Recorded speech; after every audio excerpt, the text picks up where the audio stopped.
अखंड ज्योत देवते तुझ्या निरांजनातली,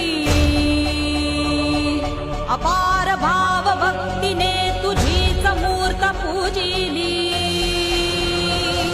त्रिशूल खड्ग घेऊनी विनाशण्या असुर ये, बनून रौद्रगामिनी प्रकाशण्या तिमिर ये।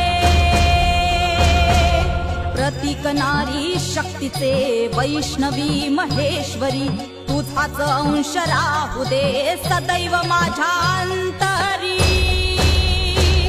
आई अंबे